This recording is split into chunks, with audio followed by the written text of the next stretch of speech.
What's the best way to sell into the sport industry? I do 4 quarters, just like 4 quarters in a basketball game. Quarter 1, prospecting. Quarter 3, you dedicate just to outreach. Quarter 4, you dedicate to follow-ups. And we work with these companies, and here are some of the use cases, and here are some of the links, right? That's too much information. But when I outreached their CEO, he was like, listen, man, you're relentless. You earned this call. Let's schedule some time. Like, it's simple, but it's elegant and it's useful. That's the thing that works.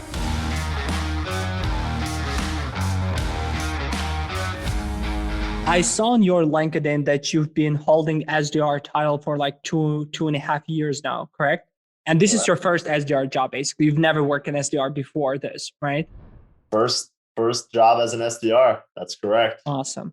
So can you sort of like just give me an idea of what kind of markets do you work with? What kind of ICPs do you work with? What is sort of like companies that you do SDR work for with sort of like companies that you book appointments with? Yeah, 100%. So, I'll get it started. With One Huddle, we do everything that, gets employees ready to work, fired up, and engaged on anything that they need to know. So we turn anything that employees need to know to do their jobs better, we turn that stuff into games. When it comes to who I outreach and who I prospect, we work in a ton of different industries. We have clients in the pharmaceutical space. We have clients in healthcare. We work with the largest healthcare system in New Jersey. That's where, we're based out of. We're based out of Newark, New Jersey. I grew up here. I went to Rutgers University, if anyone's familiar with it. But, we work, in healthcare, pharma. We work in the financial services space. And we actually got our start working in sports. And that's kind of, how I got introduced to One Huddle was, through the sports background. One of our first clients was Monumental Sports. So if you're familiar with like the Washington Wizards or the Washington Capitals, they're based out of DC. We work with the professional sports organization for their sales and service team. So when I got introduced to One Huddle, I saw that we worked with, Madison Square Garden. Right. We work with Monumental Sports and the Tampa Bay Lightning and the Los Angeles Dodgers. So that got me really pumped up. That got me really excited because that's what, I was really into, and that's what I am into. Just growing up as an athlete, it was always, working, like I wanted to do something in sports. And when I came across One Huddle, I saw that it wasn't just sports. It's like, not only do we work with sports, but there's so many industries that, we can, get in touch with and have conversations with. Yeah. But you're mostly excited about sport industry in general, right? And that's where you sort of like do more of your lead generation for, correct? Yeah. So in the beginning, when I started, I started working at One Huddle as an intern back in 2017, and a lot of my lead gen was in the sports world. Like, who can I speak with that runs a sales team at a professional sports team?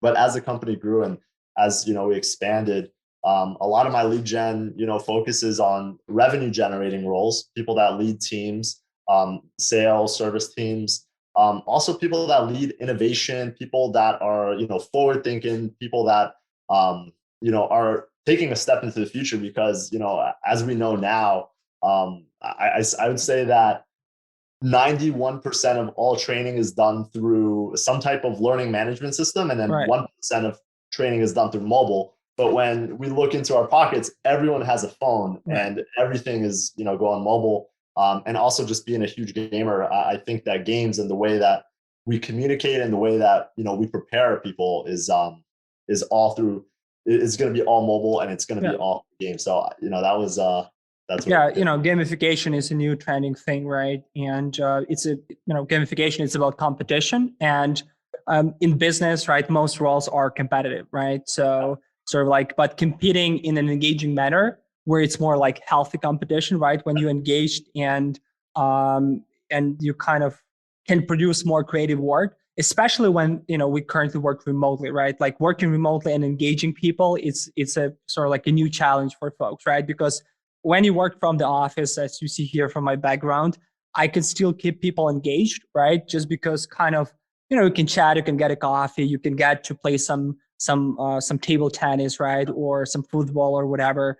But when you work from home, and how would you want to engage them, kind of gamify the process, as well as how you want to educate them, right? So great trending industry to work at right now.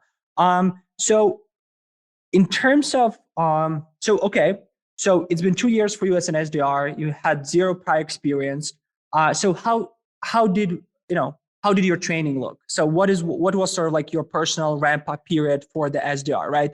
What kind of books did you read? What kind of people did you follow? What were sort of like things that you looked at during your growth that help you to be where you are right now in terms of your performance as well as your just growth in general? Yeah, that's a great question, and I'm so happy to answer that because I feel like what's worked for me was learning through struggle. When I first started, our SDR team was pretty small, and we were growing really fast. So I think I've tried every possible method of sales strategy. But it was through trial and error. Trial and error, but it was a lot through struggle. And I feel like the more I struggled, the better I got, the more I learned. And then the more fine-tuned I got, in my outreach and my prospecting. Some of the books that I read, I have them lined up right here. I always have them by me. They're not really sales books. They're not any books that focus on like the perfect amount like of emails to send or what to do exactly, like do this, do that. It was never that for me. It's always been more so through competition and leadership and personal development. This was a book that my CEO gave to me in the beginning of 2021. It's called The Pilgrimage by Paulo Coelho, and he's a fantastic author. And it talks about a journey, and finding yourself, and I think the most the extraordinary is found in the simplest of things. And a lot of in the SDR role, it's very easy to get overwhelmed with processes and figuring out what to do. I mean, I try to keep it simple, man.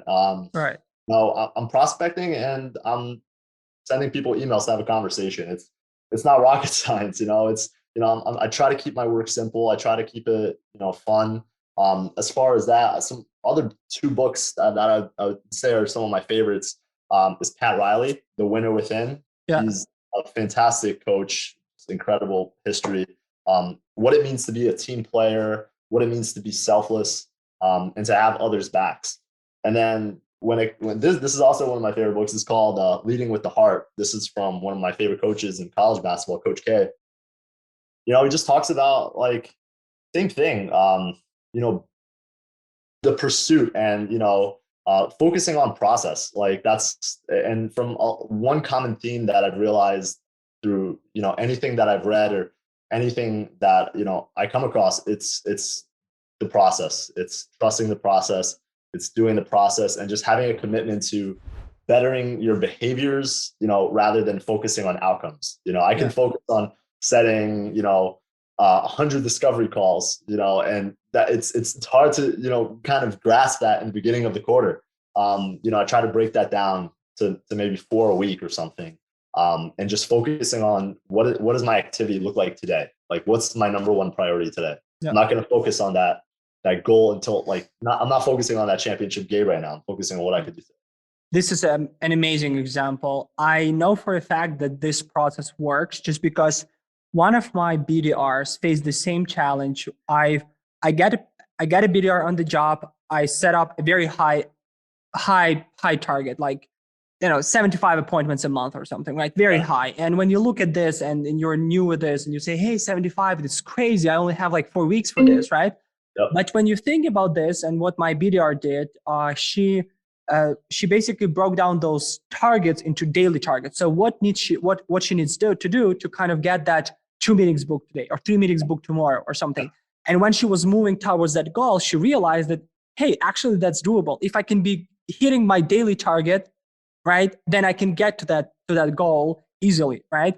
And believe me or not, but she, this BDR, she'd been hitting her quotas for like 8 months in a row now, every month, using this methodology. So, that's awesome that you brought this up, because I think that many people don't realize that if you put a target in front of your quota, that will be easily achievable, you're definitely going to hit that, right? Like definitely. And you're not going to do extra push or extra steps to overperforming, right? No one wants to, it's very difficult to overperform when you know that you hit the target, right? You can even relax, do some other stuff, watch some Netflix or whatever, right? But if you get the target and it's very kind of opportunistic target, right? You can hit the goal and you would have that adrenaline spike that, like you've done that, right? So it's like you got the championship. So this is awesome. When you look back at you doing sport, right? And what you've learned over the years doing sport, can you give an example of top of your mind of sort of like, how did you utilize one of the things that you've learned in sport in your job as an SDR right now? Do you have any example of top of your mind? Like just Yeah, 100%. I wrestled back in high school. Also played soccer and a ton of other sports. But I just remember just going to practice like every single day. In wrestling especially, it's such a tough and competitive sport. You're working so hard every day. You're shedding pounds. Sometimes you're trying to get to a certain weight, and every day it's just doing something 1% better every single day. So then when your match is on like a Saturday, or if it's on a Sunday, you're in the best position, to succeed. Yeah. And that's easily translated to, the work I do now. Sometimes say you don't book a meeting for a couple days, but you're doing everything right. You're sending the emails, you're sending your follow-ups, you're doing everything right. But then on that fourth or fifth day, it clicks, so then you'll get a couple responses, and, that the work that you did that Monday, Tuesday, Wednesday, Thursday, equal to something on that Friday. Yeah. Yeah. So as the ROIs, how many book meetings or how many discovery calls is your quota per month right now? It depends. Anywhere from 15 to 20 discovery calls set. 20. Yeah, Okay. 15 to 20 set per month. At the same time, to me, it's setting good quality meetings. Yeah.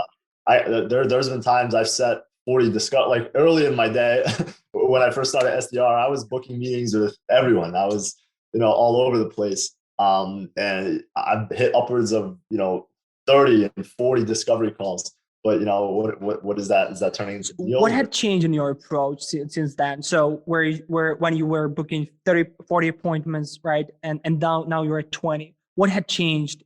What was it? The approach different, or you add some extra qualification there?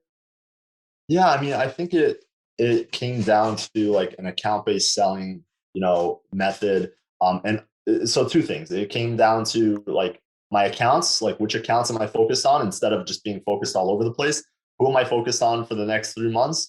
And then also what industries are most heavily affected and where we can help. So like just having those two, I guess, buckets, I can create a whole ton of like pathways of who I can outreach, and how I want to approach them. And to me, it's being a human. It's not just sending 150 emails a day with not even looking at who you're sending it to. It's taking the effort, taking the extra couple minutes to find something on LinkedIn that's relevant. Maybe their CEO spoke about some diversity and inclusion initiatives. That's a huge piece right now. That's it, just putting that little extra effort to find something that's relevant, and to make that email, more high quality. You definitely want to get your volume out, and that's important. It's also very important to make sure that there's a reason as to why you're emailing someone. I know that for a fact that every email I send has a purpose. Like even if someone doesn't respond to me, there's a purpose in that email, and it means something. So yeah. What is the channels that you use most of the time? Is it just email purely, or you do other channels as well? I do a lot of video also. You do video. Can you Yeah, kind of give an example? What's that? I actually don't do video, and my team doesn't do that. So can you kind of give an example? How does it work? What tools and what kind of results you generate opposed to other channels? Yeah. So the way I mostly do it, Michael, it's email and video. I try to keep things simple. I use video mid sequence. for when I'm, outreaching someone. And it'll be a quick 30-second note, why did I reach out? What problem am I solving? And then my call to action, like, hey, I would love to chat with you for 10 minutes. Just let me know what works best. Yeah. And I think I've created like thousands of videos in like the most bizarre areas. One time I made a video in front of a Checkers, which is, a food spot here. And a few people approached me and, I had to pack my stuff and go really quick. But there's a lot of fun experience that I've had from making videos and, outreaching people that way. Do you do just video on your kind of iPhone and that's it? Or you kind of, you use like a tool for this, or how does it work? We use a tool called Vidyard. Okay. Vidyard's cool. Yeah. It's, it's a great tool, not only for follow-ups, but it's a great tool for outreach as well. It adds a little, personal touch to it. And the beauty of it is that your videos don't need to be perfect. I remember when I first started, I would write out a script of what I'm going to say. Hey, my name is Oliver. I'm reaching out. Like, I would have something so scripted and so ready to send. But now it's become like a second nature. It's just hop on video and be a human. And all right, so it's sequence based of email and video. How many steps? What's the silver line there in terms of how many steps in the sequence there are? I'd say the best results that I've had always happen within the first 3 steps of my cadence, any cadence. So you always keep it short, like 3 steps for the cadence. That's it, or it goes up to 5 for you? So it typically goes to 6, maybe 7. Okay.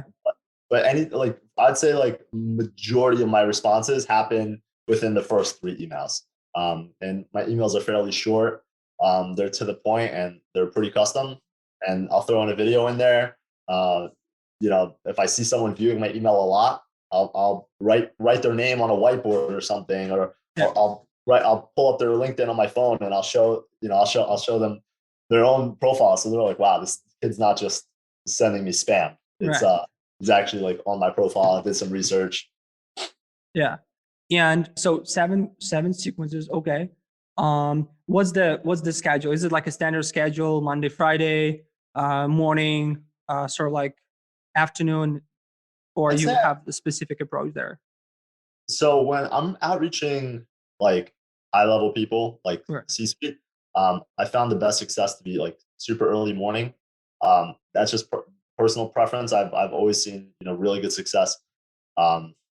Anywhere from 5 a.m. to 7 a.m. for CEOs, chief strategy officers, chief innovation officers, or for those C-suite people, I hit them up later in the day, maybe 7 p.m. to 9 p.m. Like those are for my high level contacts. Anyone else, I do follow that times early morning, late night work good for me. But then again, if something's top of mind, if I see something. If I saw that a company posted something on their LinkedIn, within a day or 2 days or a week, something that's high relevant, I'll send it, midday. Right. I've noticed that my sequences worked really well on Sunday evening. Like, Sunday, exactly when people are kind of preparing for the next day, looking at the inboxes, cleaning some stuff, right? They can really respond there, right? Their attention is focused, plus they're not running for any internal meetings. There are no clients on Sunday. That's usually right, and so on and so forth. So they kind of just cleaning the internal stuff. So Sundays are great. That Sunday 5 to 7 p.m. slot is good.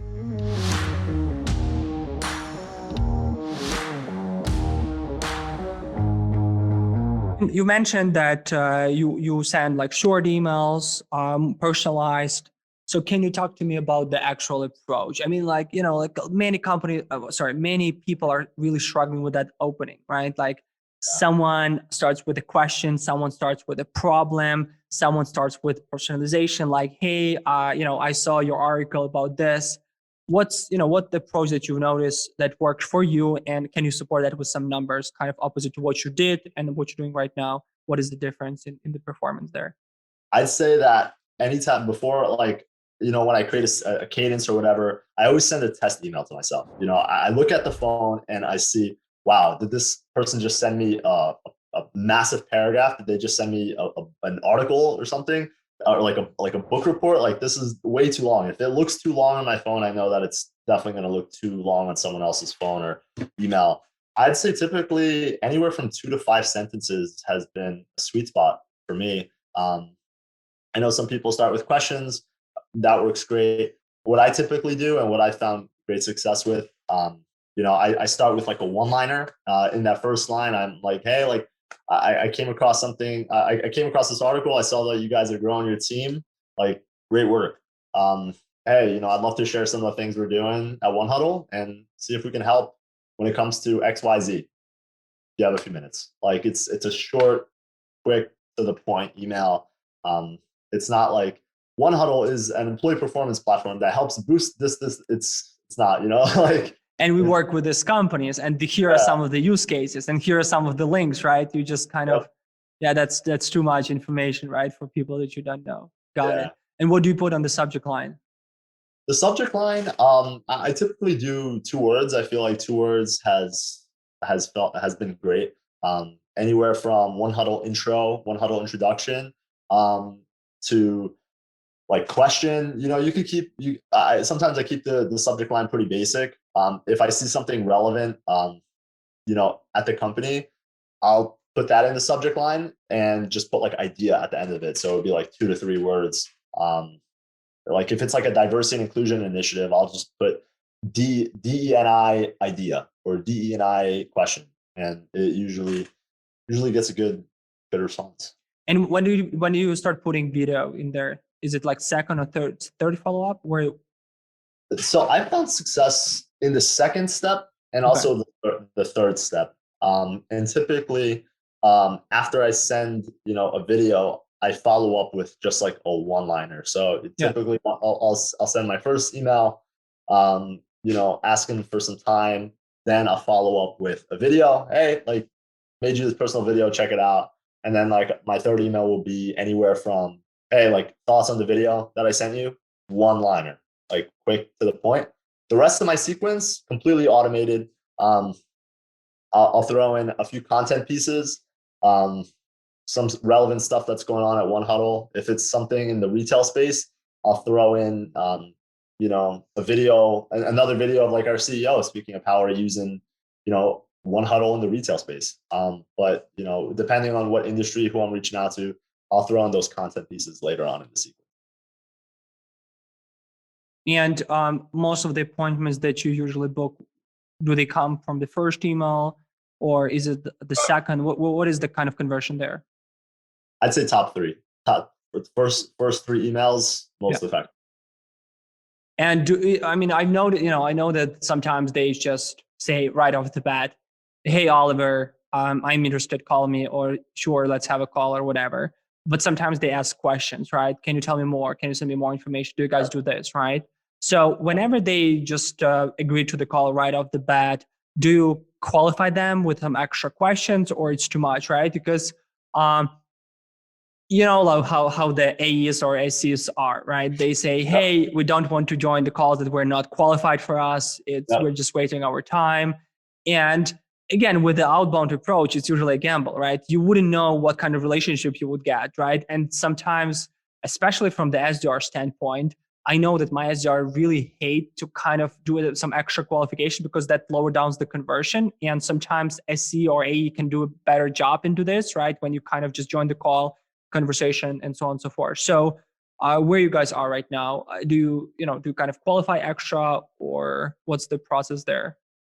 Yeah, so I think to eliminate that confusion between the SDR and the AE, it's to do your homework before you even reach out. Like, is the person that I'm reaching out to worth having a conversation with? Like, if not, then what's the point of even hopping on this call? And I could definitely see from the AE's point of view, it's like, why book this meeting? Why waste both of our time?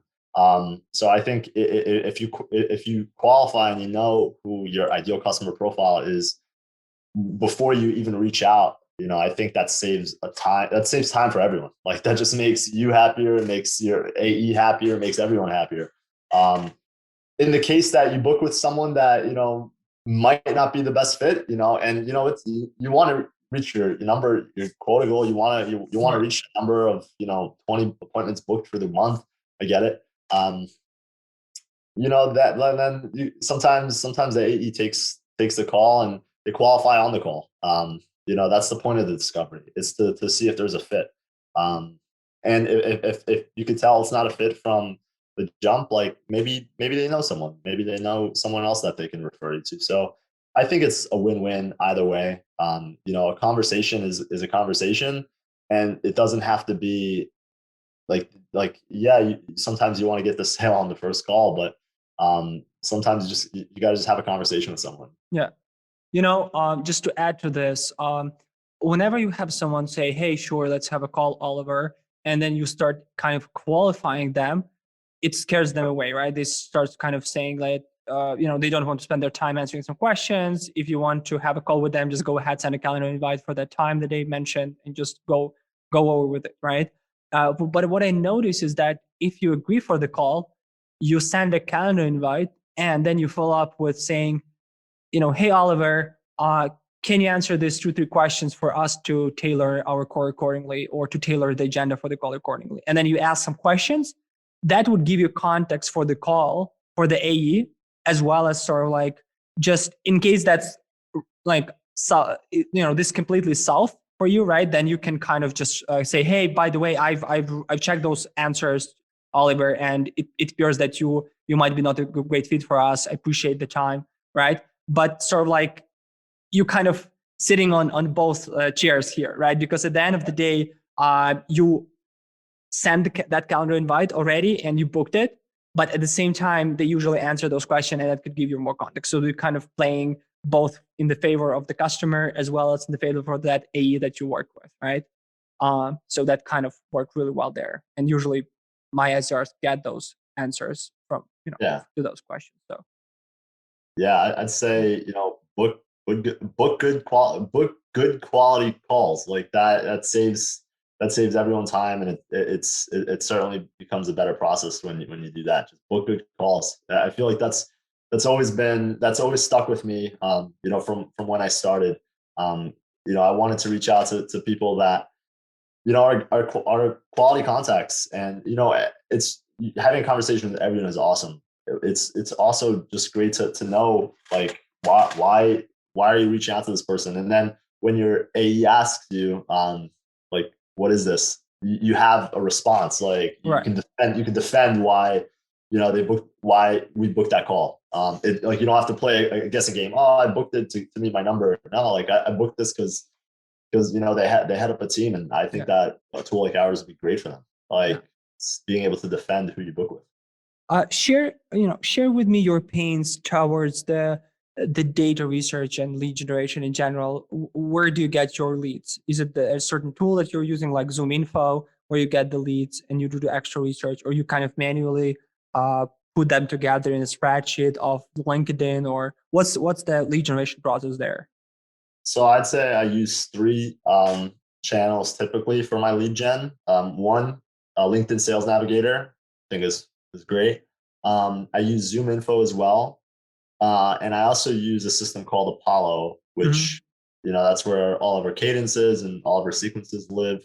And I use that as a prospecting tool as well, because you can go in there and, put all your filters in and, do all that stuff. What why are you using all 3 of those? What is the for example, like what Zoom Info is missing that you're adding to Apollo, or what kind of you cannot supplement from LinkedIn? Can you share sort of like what things are working for you there and what you're missing there that people should kind of focus on, or that you are adding with all of those tools together? I think that every tool has something good about it that another doesn't. When it comes to LinkedIn, I think it's like real time. It's updated every minute. There's stuff going on every single day, every single minute. There's always something new on there. So when it comes to like finding my like research, and like if I'm prospecting and I want to see what, like, say a certain contact or a lead or a company is doing at that time, I can search easily on LinkedIn, and that's just been a great tool for me. When it comes to Apollo, Apollo is good because that's where all my sequences live, and it integrates with LinkedIn Sales Navigator, so I can prospect on Apollo. I can also prospect on LinkedIn Sales Navigator. So we kind of work hand in hand. Zoom Info is a new tool that we brought on board, and I think it does a good job being able to find people's emails, like quality emails. Because if you're getting a lot of bounce backs and people aren't getting your emails, that's also not a good thing. So I feel like Zoom Info has done a good job in helping me find high quality emails. No. Okay, makes sense. Awesome. So there are two things that I wanted to kind of finish off with you, and we can spend like 5-10 minutes each, if that's okay with you. So first thing is, from your personal experience, right? What would you kind of recommend for the SDRs that are are new to the job? Where should they, what should they focus, right, to be more successful? What kind of recommendations you can give to those? Again, my SDR is going to be listening to this, so I, really want to kind of. Is there anything that you can share with them in terms of your previous experience, right? That would be, of a tremendous value for them. Yeah, 100%. I'd say the number one thing that's worked for me, and I think would work great for any new coming SDR, would be to structure your day. Personally, I do it in quarters. So I do 4 quarters, just like 4 quarters in a basketball game, 4 quarters in an NFL game. And each quarter has a specific purpose. Quarter 1, prospecting. Maybe you prospect for quarter 1 and 2, whatever you want to do. Quarter 3, you dedicate just to outreach. Quarter 4, you dedicate to follow-ups, and you focus on one thing at a time, because a struggle as an SDR, it's just having it's just getting overwhelmed with who to outreach, what to do, prospect this, prospect, you could just get really overwhelmed. So I think that structuring your day, focusing on one thing at a time, have been, game changers for myself. Yeah, this is, this is rich because, the SDR routine is a very kind of, all over the place, right? Because you do a bunch of stuff. You're in a communication, you're in sales, you're in marketing, you're in operation, you're in other stuff, right? And usually because you do a bunch of stuff at the same time, you don't get it right? And that's why it's sort of like structuring that would definitely make sense. Awesome. So Oliver, because you mentioned that you've done a lot of outreach in the sport industry and you've been doing the sport yourself, talk to me about some of the insights. What's the best way to selling to the sport industry? Approaching people, what really worked for you, sport wise, right? Like, was there anything specific that you mentioned from your kind of career in sport, or just generally from what you did in sport in those emails, or just, how does it work engaging with companies in sport industry? So if someone emailed me and they knew that I was a Liverpool fan, Yeah, I would 100% respond to their email. It's an easy open. And there's clubs, there's groups that people are on LinkedIn. So when you're doing your prospecting, see what groups people are a part of. Maybe they're in a Liverpool FC group on LinkedIn. Then you can use that to your advantage. You don't have to even sell your product or anything. It's you're a fan reaching out. You guys had a great game on Saturday. That's if you hit up a CEO, and I've always been very confident when it comes to hitting up CEOs and hitting up anyone, because they're people. Everyone's they're just people too. So if I could find out what they like, what they do, maybe it's a book that they read. I'll search an article that they wrote, and I mentioned something that they did or something that they like. It's always been successful. And so that's only go through sort of like personalization, right? Yeah. Looking for those extra kind of common points that you have with that prospect and commanding on that, right? Yeah, Sort of like, it could be any industry. I bring that same approach to people I reach out to in healthcare. I bring that same focus and outreach I do in pharma. I do that same focus in finance. It's just being human and finding something cool that you guys can both relate to. yeah. Okay. All right. Is there anything that you do kind of sport wise? I mean, like maybe using like a professional lingo there, or sort of like more just do you think something specific for that specific industry that you've learned over the years, or it's nothing like this? So you're more just kind of general there, and it's applicable for any industry that you do outreach. I think it's applicable to anyone, that you're outreaching. It's not just prospecting 150 people and then clicking send. Like that's, you could do that in your sleep. Like it's just putting in a little extra effort to give you a better chance to succeed. It's doing the little things over and over again that will put you in a position to succeed. That's all you can do. Like, you control your behaviors, you can't control your outcomes. Yeah. All right. Awesome. Great stuff. So one of the last things that I wanted to talk with you is, one of the struggles for the SDRs is like, when you book a tremendous amount of time booking a call and then there's a no-show, right? Like, prospect didn't show up for the call, and then you do reschedule, and then AE say, hey, Oliver, this one is no-show, can you reschedule, right? Or something like this. So is there any specific approach that you're using for schedules that work for you? Are you just kind of following up until they get back to you, or you're setting some funny jokes, or how does it work for you? Yeah, I'm gonna follow up until they rebook, or they tell me to No. to jump off a bridge or something. Yeah. Like, it's that extreme. Like, that is sometimes you have to just have that mentality. You know, they're like, it's just having that Mamba mentality. It's you got to be obsessed with it in a certain way. And I'm not sure if people that listening to this realized, but that's actually true. So when you have someone agreeing for the call and there's a no-show, my guys are sending like literally like 9 or 11 follow-ups after this, and they get that call rebooked after this. And prospects say, hey, sorry, I was very busy with my hands were full or whatever. Sure, I'll be happy to have that call again, basically, right? And because people think that, hey, if they don't respond to my first or second follow-up, whatever, they're busy, I'm annoying them or whatever. I spoke to one of the kind of sales gurus back in the day, and he mentioned to me that there are only yes or no, right? If there's no, if there's no, then it means that there should be a yes there, right? So you follow up until someone would say to you yes or no, right? Yeah, 100%. Yeah. Oh, but obviously, if you do that in a more like professional, persistent fashion, right? Not just kind of annoying people, sending for like 10 emails a day or something, right? I certainly hope not. Yeah. I mean, and not calling. I mean, like, do you typically kind of give a quick call to people if they don't respond to email, and then if they don't respond to a call, giving another call, or you don't follow up with calls anymore? Yeah, I mean, I'd say the number one thing is being relentless. Like, some people might call it annoying. Like, I got a response. I was going after a certain contact for over a year, and it was from a brand that I use every day. It's something that I invest in, and it's something that I'm like excited about.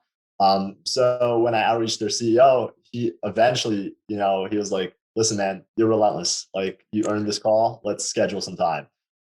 So there's a lot of ways to do it. Like, you could do call.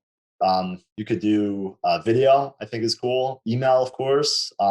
Instagram DM. Yeah, if they have an Instagram and you can tell that they're active on Instagram, why not shoot them an Instagram DM? And there's so many channels that you can outreach someone, and there's always a way. Yeah. Awesome, Oliver. Listen, it's been really great having you here.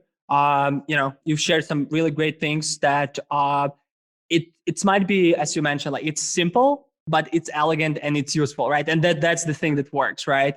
So, really appreciate you being here and sharing your thoughts on the SDR, which is like so important role that some people don't realize, because for some it's just a stepping stone. And for me, I always say that this is sort of like a career where you can develop and spend many years and excel and be really good at, and be kind of, because again, that's sort of like the foundation for any sales role as well as any sales process in any B2B organization, right? So again, appreciate you being here.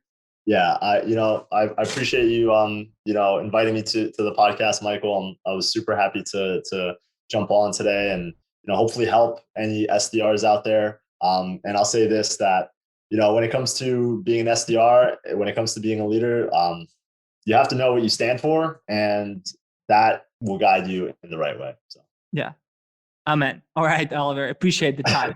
Take care now, man. Take care, man. I'll see you.